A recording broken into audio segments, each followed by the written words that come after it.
Blender bietet zwei Arten von Partikelsystemen an. Zum einen die Emitter, die wir in dem letzten Video kennengelernt haben, und heute schauen wir uns die zweite Art an, und zwar Haare. Wie können wir Haare einsetzen, um unserem Charakter Frisuren oder Gesichtsbehaarung zu geben? Wie können wir Haare konkret bearbeiten und was sind die eigentlich? Sind sie auch durch Kraftfelder und zum Beispiel Wind beeinflussbar? Und wie können wir aus Haaren das meiste herausholen, um damit wirklich 3D-Haare zu erstellen? Ich zeig's dir in der heutigen Folge von Blender 4.4 in 10 Minuten erklärt. Ich bin natürlich Most Wanted und du kannst dem Video gerne einen Like da lassen, wenn es dir gefallen sollte, abonnieren, wenn du mehr sehen möchtest und immer Fragen, Feedback sowie Meinungen zur Folge gerne in die Kommentare schreiben. Und jetzt geht's los. Partikelsysteme können auf jedem beliebigen Mesh eingefügt werden. Vor 2-3 Folgen in dieser Serie haben wir diesen Low-Poly-Charakter hier erstellt. Eine ganz simple Figur, bestehend aus 6 Würfeln, die verschieden skaliert wurden, um so Arme, Beine, Körper und Kopf zu erstellen. Und jetzt wollen wir heute dem Kopf hier Haare hinzufügen. Und dafür brauchen wir das Partikelsystem. Wir gehen zuerst mit dem Mesh ausgewählt unten rechts in den Inspektor und wählen hier Partikeleigenschaften. Dann auf das Plus hier oben und schon haben wir ein Partikelsystem, was aktuell hier auf Emitter eingestellt ist. Wenn wir jetzt hier auf Play drücken, wird die Animation des Rigs abgespielt und zugleich werden überall Partikel gespawnt. Das wollen wir heute aber nicht haben. Wir wollen heute Haare haben.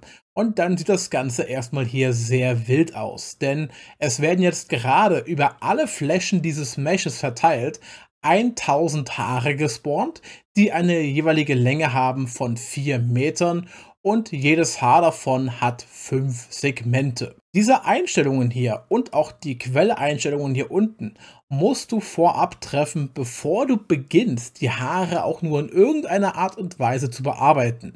Denn spätestens dann, wenn du eine kleine Sache daran bearbeitest, sind diese Einstellungen hier komplett gesperrt. Deswegen überleg dir vorab genau, was du haben möchtest. Und wir beginnen hier mit einer Sache.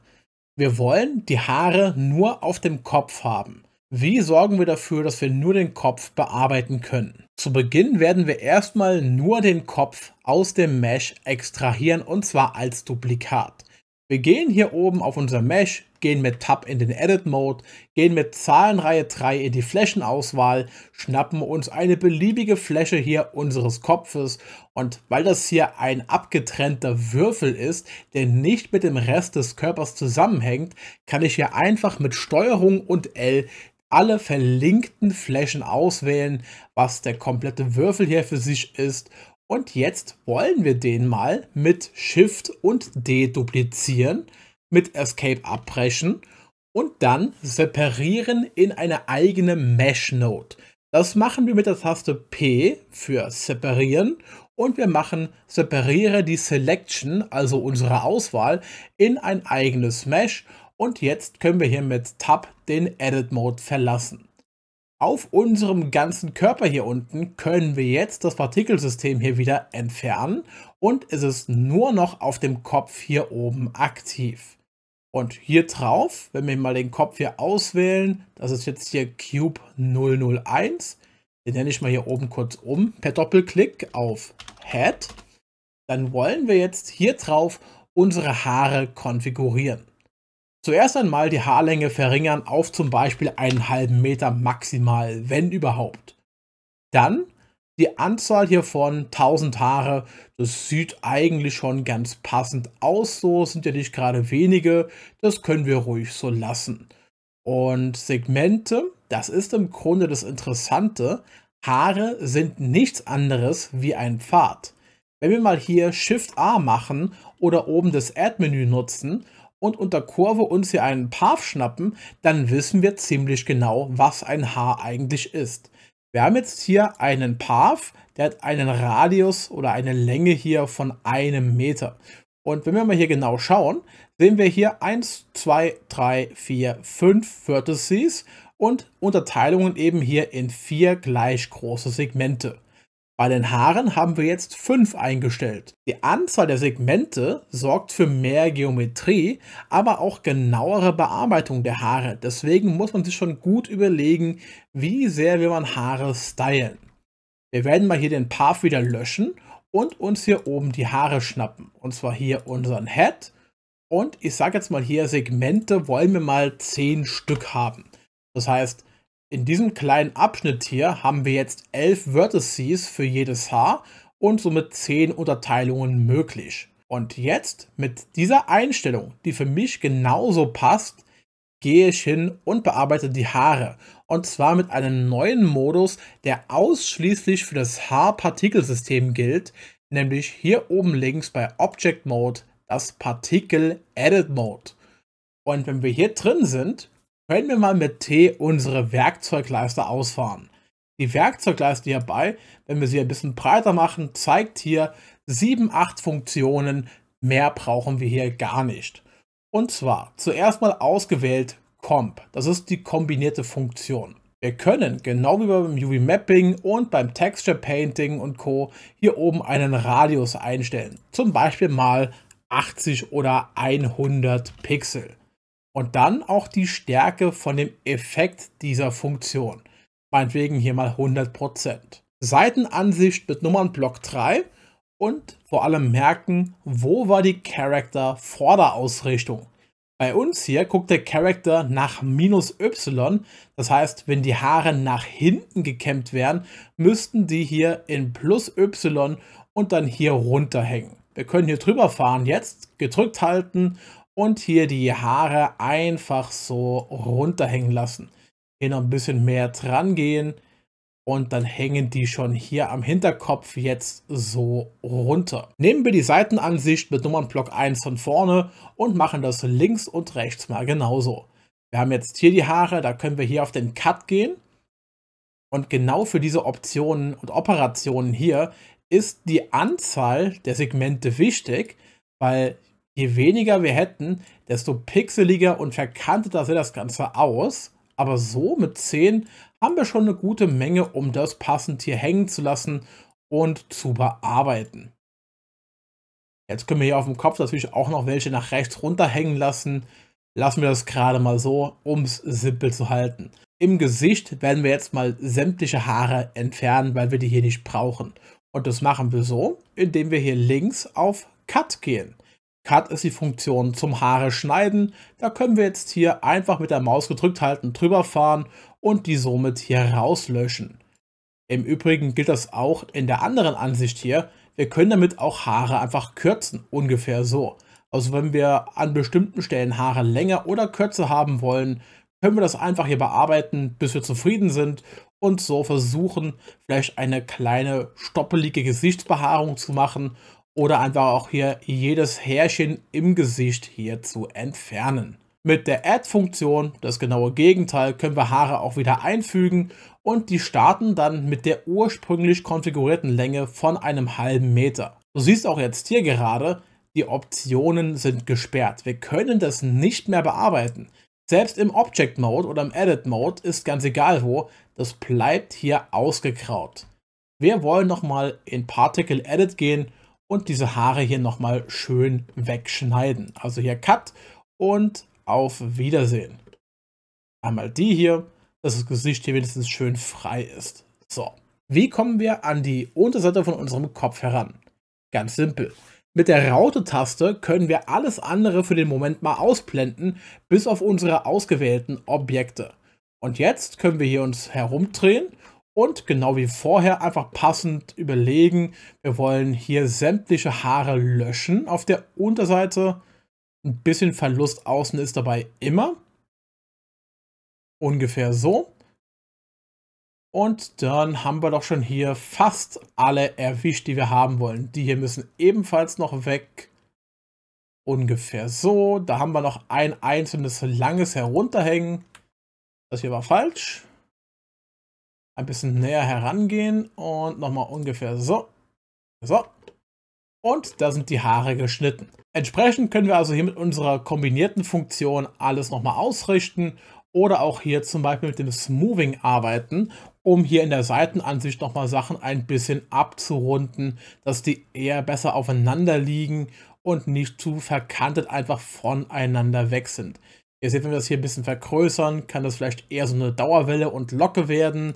Das können wir hier ein bisschen probieren. Wenn du am Ende zufrieden bist, du vielleicht noch die Längen anpasst und sie hier vielleicht sogar nachwachsen lassen willst oder in dem Falle allgemein nach unten hin verlängern möchtest, wie Extensions, kannst du das genauso machen. Ich will aber jetzt hier noch ein kleines bisschen schneiden, dass es nicht allzu lang hier aussieht. Ungefähr einmal hier wegcutten und einmal hier wegcutten. Vielleicht sogar noch ein Stückchen so. Und das passt für mich soweit so gut. Jetzt mit Raute können wir zurückgehen und wir haben hier die Haare von unserem Charakter soweit fertig. Wenn ihr mit eurer Haarpracht zufrieden seid, kehrt zurück in den Object Mode. Einfach oben links im Dropdown oder wenn du das Kuchenmenü hast, einfach Tab gedrückt halten, den Modus wählen und Tab loslassen. Und jetzt kommen wir zur richtigen Frage, wie machen wir daraus eigentlich richtige Haare? Bisher sind das ja alles nur sehr statische Kurven mit eben Segmenten, die hier angeordnet sind zu einer Frisur. Aber wie wird mehr daraus? Jedes Haarpartikelsystem hat Hair Dynamics. Das ist hier unten rechts dieser Abschnitt. Er ist grundlegend leer, bis man den Haken hier aktiviert. Und sobald man diesen aktiviert, hat man hier verschiedene physikalische Einstellungen in den Bereichen Collisions, Structure und unten Volumen. Eben Haarvolumen, Haarstruktur und Haarkollision. Beginnen wir beim Thema Physik und zwar Collisions.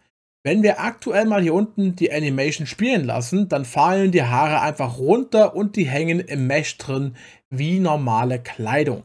Das sieht ziemlich bescheuert aus. Das heißt, wir müssen das erstmal korrigieren. Wie kriegen die Haare Collider? Wir sehen hier Collisions. Jedes Haar hat eine Collider-Größe von 0,015 Metern, also eben die Dicke der Haare. Und die nutzen wir jetzt zusammen mit den Physik-Eigenschaften. Denn wenn wir hier oben auf Collision drücken, wir machen das Ganze aber nochmal hier von links neu, nochmal Play drücken, dann hängen die Haare einmal hier wild drüber und krachen weg. Das deutet darauf hin, dass die Collider doch zu dick geworden sind. Und das müssen wir ändern. Also nochmal hier hingehen und wir schnappen uns nochmal die Partikelsystem-Eigenschaften. Wenn wir das hier unten umrechnen, sind das 1,5 cm. Machen wir doch mal aus der 1 hier eine 0 und gucken mal, wie das so aussieht. Ist das hier besser? Wir drücken mal auf Play. Und die Haare bleiben jetzt hier oben auf dem Kopf hängen. Und das Ganze ist, wie es sein soll. Sehr schön. Haare mit Kollision, die an den Seiten hängen richtig herunter. Und ihr könnt auch hier sehen, die Ursprungspunkte der Haare bleiben immer dort angepinnt, wo sie auch im Particle Edit Mode erzeugt wurden. Also das ist genau richtig so. Beim Partikelsystem hier haben wir jetzt neben Kollisionen auch die Struktur. Wir haben einmal Vertex-Masse. Und jeder Vertex sorgt dafür, dass die Haare ja mehr nach unten gezogen werden. Wenn wir jetzt hier mal zum Beispiel 0 Kilogramm hinschreiben, dass die Vertices gar keine Masse haben, dann wird sich hier das Ganze nicht viel verändern. Ihr seht, die sind im Grunde in einem luftleeren Raum, wie vielleicht ein bisschen im Weltraum oder wenn man morgens schlecht geschlafen hat und aufsteht, die sind ganz wuschelig. Erhöhen wir die Masse hier mal auf zum Beispiel 5 Kilo, was vielleicht ein bisschen zu viel ist, dann hängen die hier wirklich bam runter. Also ihr könnt damit auch die Schwingung einstellen. Und natürlich umgekehrt hier unten das Volumen, Air Drag, die Ziehung unter anderem mit der Luft, wenn jetzt zum Beispiel physikalische Kräfte wirken. Die Reibung haben wir hier möglich. Also ihr habt hier 5, 6 wesentliche Eigenschaften für die Haare und bei der Struktur hier oben auch noch das Damping obendrauf. Also eben wie sehr sollen die gedämpft werden bei der Struktur und eben der Bewegung. Ihr müsst mit den Werten hier herumspielen und gucken, was für eure Frisur am besten passt. Da gibt es kein wirkliches Best Practice, weil jede Frisur ist komplett anders, auch im echten Leben. Aber wichtig zu wissen ist, physikalische Eigenschaften findest du nur hier unter Hair Dynamics. Es gibt nicht wie beim Emitter hier vorher unten drunter irgendwo den Bereich Physics. Das ist hier komplett weg. Das ist alles hier unter Collision, Structure und Volume zu finden. Solltest du in Blender doch dich an fortgeschrittenere Sachen trauen und du willst Haare maximal nutzen können, dann kannst du ein weiteres Partikelsystem bauen, auf Hair umschalten und hier oben den Haken Advanced nutzen. Mit Advanced hast du die Möglichkeiten, sämtliche physikalischen Einstellungen zu erhalten, genau wie beim Emitter-Partikelsystem. Du hast also jetzt die Hair Dynamics nutzbar, die Velocity, die Rotation und die Physics, also alles, was auch der Emitter hatte. Es gibt nochmal mehr physikalische Möglichkeiten für die Bewegung, aber du hast ja schon bereits gesehen, dass die Basiseinstellungen hier vollkommen ausreichend sind. Deswegen überleg dir ruhig genau, was du für Frisuren baust. Eher einfache oder willst du wirklich alles fein säuberlich 1000 Stunden konfigurieren, bis es so ist, wie es sein soll? Die Wahl liegt bei dir. Ich mache das Partikelsystem hier wieder weg und wir bleiben bei dem Einfachen. Damit aus ein paar Haaren, die eigentlich nur Pfade sind, noch mehr wird, nutzen wir jetzt die Children, also eben die Objekte unter den Haaren. Das heißt, hier Children wird ausgewählt und wir können mal umschalten von None auf Simple. Dann haben wir wirklich hier eine richtig dicke Frisur, weil sehr viele neue Haare dazukommen, oder auch hier interpoliert, dass sie sich mehr mit der Frisur mitbewegen.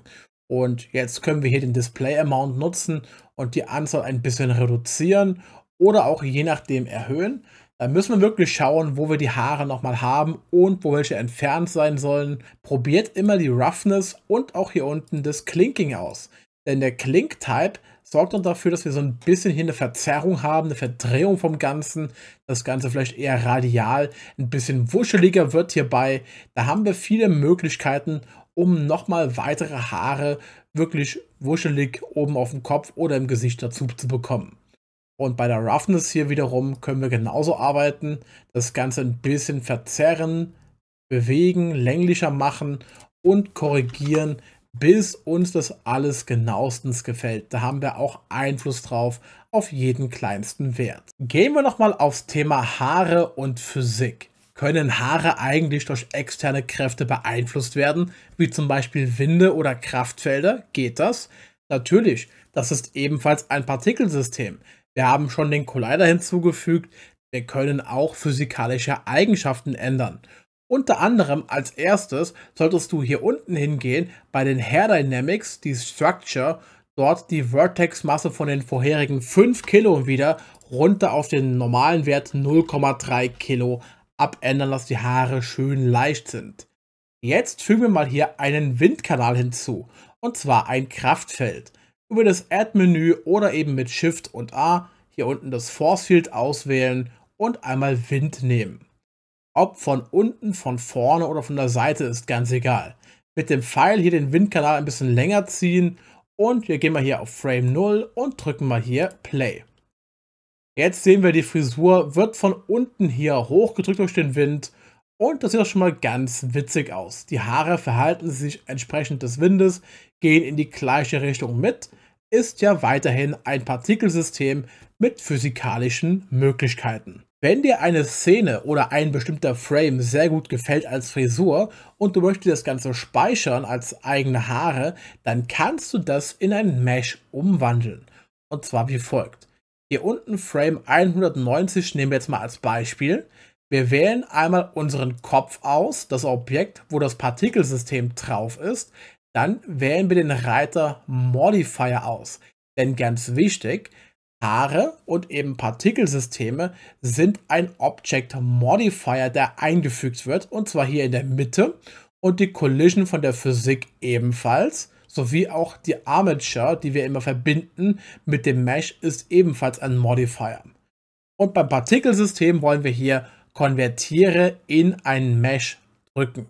Das Ganze erzeugt uns von den Haaren, genau wie sie jetzt sind, ein Mesh-Objekt, und zwar wie folgt.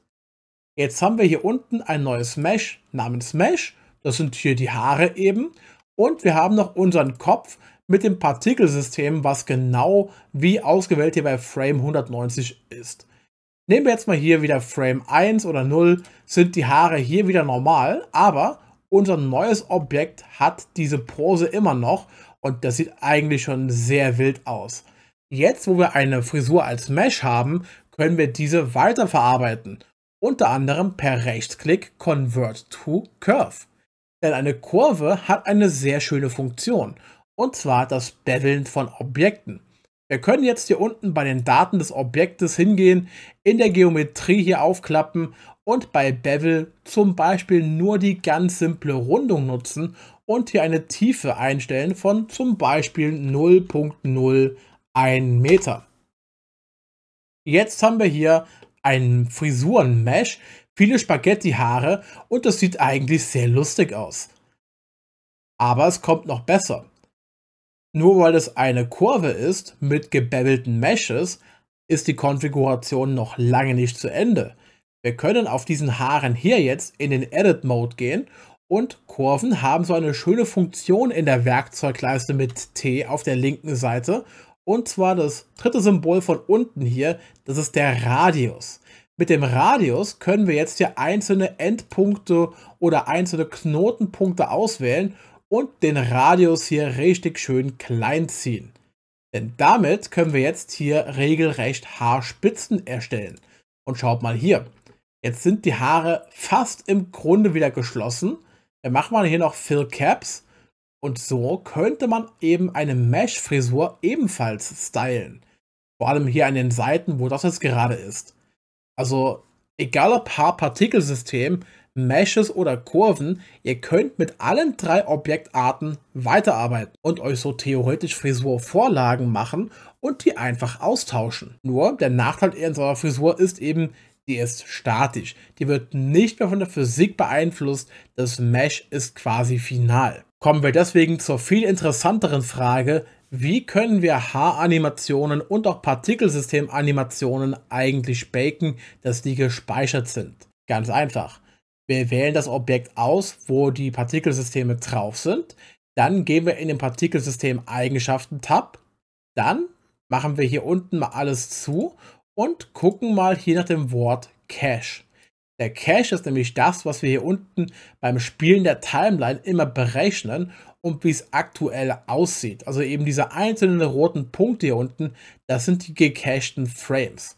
Und wir wollen jetzt zum Beispiel von Anfang der Animation, also von Frame 1 bis 250 einmal, das Ganze komplett durchbaken. Das heißt, jeder einzelne Frame wird wirklich berechnet und die Daten dafür werden in die Blender-Projektdatei als Animation eingepflegt. Also machen wir doch hier mal einfach Bake und das läuft hier unten durch. Die Haare nehmen wir so mit in der Form, wie sie gerade sind. Wir drücken mal hier Play und ihr seht, die Bewegung, die Änderung der Animation ist jetzt viel, viel schneller. 250 Frames im Speicher sind hier 70 Megabyte. Oder 70 Millionen Bytes. Wir können also hier auch das Baken deleten oder alle anderen Dynamics dazu baken. Es bleibt sehr spannend. Zum Abschluss der Folge was eher Lockeres. Und zwar Haare stylen. Wie machen wir das? Jetzt, wo die Haare hier erstellt wurden, können wir sie auch passend stylen, indem wir hier bei den Material-Eigenschaften hingehen und den Haaren hier ein passendes Material einfügen. Einmal hier auf Plus gehen, einmal hier neu erstellen und wir nehmen hier Principled Hair BSDF. Gehen wir in die Render-Vorschau hier oben. Um jetzt zu guter Letzt dieses Material anzuwenden, müssen wir noch eine Sache machen und zwar im Partikelsystem hier im Bereich Rendering das Material hier unten austauschen gegen das neue, was wir erzeugt haben und schon sind die Haare hier in der passenden Farbe. Wir können hier noch die Haarfarbe ändern, meinetwegen deutlich heller machen, hier mal eher auf zum Beispiel Blau setzen und jetzt hier wirklich loslegen, das Ganze feintunen, bis es uns eben schlussendlich gefällt. Also jetzt hast du alle Styling-Möglichkeiten, wie du möchtest. Wir können auch natürlich genau hier hingehen und noch weitere Shader-Eigenschaften hier einstellen und nutzen. Meinetwegen so ein bisschen mehr Melanin in den Haaren reinpacken, dass das Ganze mehr Eigenschaften hier bekommt. Vielleicht auch so ein bisschen eine Random Color mit einpflegen. Manche heller, manche dunkler. Und alles, was du jetzt hier einstellen möchtest, funktioniert problemlos. Ich meine, ob du jetzt absorbierst, eben die Farbe, oder sie draufrechnest oder auch hier den ganz normalen Principled BSDF Shader nimmst und hier zum Beispiel eine Emission Color einstellst, dass die Haare aufleuchten sollen in zum Beispiel Blau, das ist ebenfalls möglich. Probier dich aus, nimm das Material, wie du es brauchst und kombinier es auch sonst gerne mit Compositing Nodes, und zwar als Beispiel hier, wie letzte Folge gezeigt schon, die Glare Node, das Image nehmen, hier oben rein verbinden nochmal. Und jetzt kannst du noch hier einmal Bloom einstellen und wir gucken mal, wie das hier aussehen würde im Layout-Tab mit permanentem Bloom aktiviert. Das kann auch so aussehen. Wilde Frisuren, wilde Styles, alle möglichen kreativen Wege sind damit für dich geöffnet. Du hast heute gesehen, wie Haare funktionieren als Partikel, wie du sie konfigurieren kannst, wie du Haare und Frisuren feintunen kannst, wie du einen bestimmten Frame aus der Frisur nutzen kannst in Verbindung mit Physics, das Ganze in einen Mesh oder Curves umwandelst und dort statisch als Frisur machst, oder eben auch zum Schluss jetzt, wie du die Animation baken kannst und noch das Styling so änderst, wie es für dich richtig ist. Das ist die Grundlage über Haare. Ich wünsche dir viel Spaß beim Frisuren, beim Fellbauen, für Mensch, für Tier oder für jeden beliebigen Charakter. Lass gerne einen Like da, abonniere, wenn du mehr sehen möchtest und schreibe Fragen, Feedback sowie Meinungen zur Folge gerne in die Kommentare. Ich sage Dankeschön fürs Zuschauen und bis zur nächsten Folge.